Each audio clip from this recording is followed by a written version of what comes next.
بدری T V کے تمام دوستوں کو میری طرف سے السلام علیکم ورحمۃ اللہ وبرکاتہ۔ دوستوں، آج کی اس ویڈیو میں ہم روزے کی قضا کے متعلق بات کریں گے اور جانیں گے کہ روزے کی قضا واجب ہونے کی کتنی صورتیں ہیں، قضا روزے کب رکھنی چاہیے، قضا روزے لگاتار رکھنے ضروری ہے یا نہیں، اور اگر پہلے رمضان کے روزے ابھی قضا رکھنے باقی تھے کہ دوسرا رمضان آ گیا تو کیا کریں، نفلی روزے رکھ کر توڑ دے تو کیا حکم ہے، اگر قضا روزے رکھنے کی طاقت نہ ہو تو کیا کریں، روزوں کا فدیہ اور نماز کا فدیہ کیا ہے، اگر ایک شخص کا انتقال ہو گیا تو اس کی طرف سے کوئی دوسرا آدمی روزہ رکھ لے تو اس کا کیا حکم ہے۔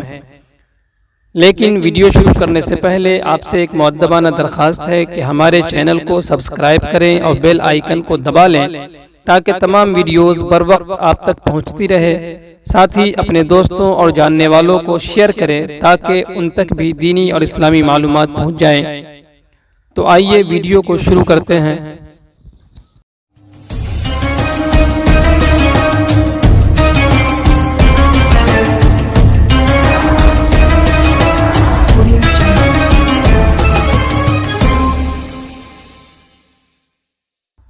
روزے کی قضا کا بیان۔ روزے کی قضا واجب ہونے کی کتنی صورتیں ہیں۔ نمبر 1، بلا عذر فرض یا واجب معین کے روزے نہیں رکھے۔ نمبر 2، کسی عذر کی وجہ سے کچھ روزے چھوٹ گئے۔ نمبر 3، روزہ رکھ کر کسی وجہ سے توڑ دیا یا ٹوٹ گیا تو ان روزوں کی قضا رکھنا فرض ہے۔ قضا روزہ کب رکھنی چاہیے؟ جب وقت ملے تو جس قدر جلدی رکھ سکے رکھ لینا بہتر ہے، بلا وجہ دیر کرنا بری بات ہے۔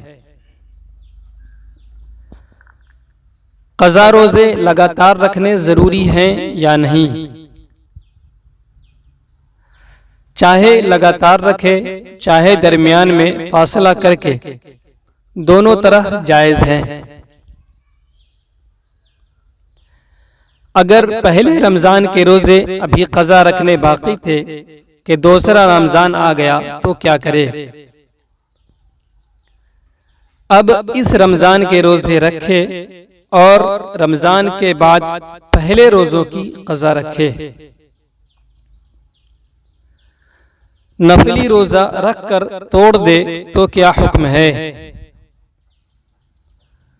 اس کی قضا رکھنا واجب ہے کیونکہ نفلی نماز اور نفلی روزہ شروع کرنے کے بعد واجب ہو جاتے ہیں۔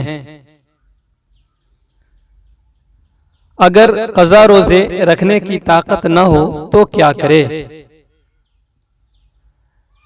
اگر اتنا بوڑھا ہو گیا ہے کہ روزہ نہیں رکھ سکتا اور آئندہ طاقتور ہونے کی امید بھی نہیں رہی، یا ایسا بیمار ہے کہ صحت پانے کی امید نہیں ہے، تو ان صورتوں میں روزوں کا فدیہ دے دینا جائز ہے۔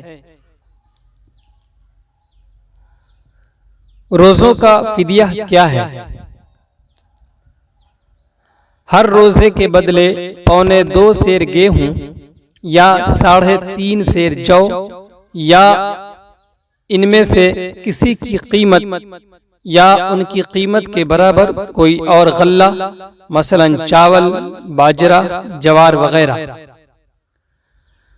اور ہر فرض اور واجب نماز کے فدیہ کی بھی یہی مقدار ہے، مگر نماز جب تک سر کے اشارے سے بھی پڑھ سکتا ہو اس وقت تک تو اشارے سے نماز ادا کرنا فرض ہے، اور جب اشارہ بھی نہ کر سکے اور اسی حال میں انتقال ہو جائے یا 6 نمازوں کا وقت گزر جائے تو اس حالت کی نماز فرض نہیں۔ پس نماز کا فدیہ دینے کی یہی صورت ہے کہ اگر نماز پڑھنے کی طاقت ہونے کے زمانے کی نمازیں قضا ہو گئی اور بغیر ادا کیے ہوئے انتقال ہو گیا تو ان نمازوں کا فدیہ دیا جا سکتا ہے۔ ایک شخص کے ذمے کچھ روزے قضا تھے، اس کا انتقال ہو گیا تو اس کی طرف سے کوئی آدمی روزے رکھ لے تو جائز ہے یا نہیں؟ نہیں، یعنی اس مرنے والے کے ذمے سے روزے نہ اتریں گے، ہاں وارث فدیہ دے دے تو جائز ہے۔ السلام علیکم ناظرین، اگر آپ کو یہ چھوٹی سی کوشش پسند آئی ہو تو چینل کو شیئر، لائک اور سبسکرائب ضرور کریں۔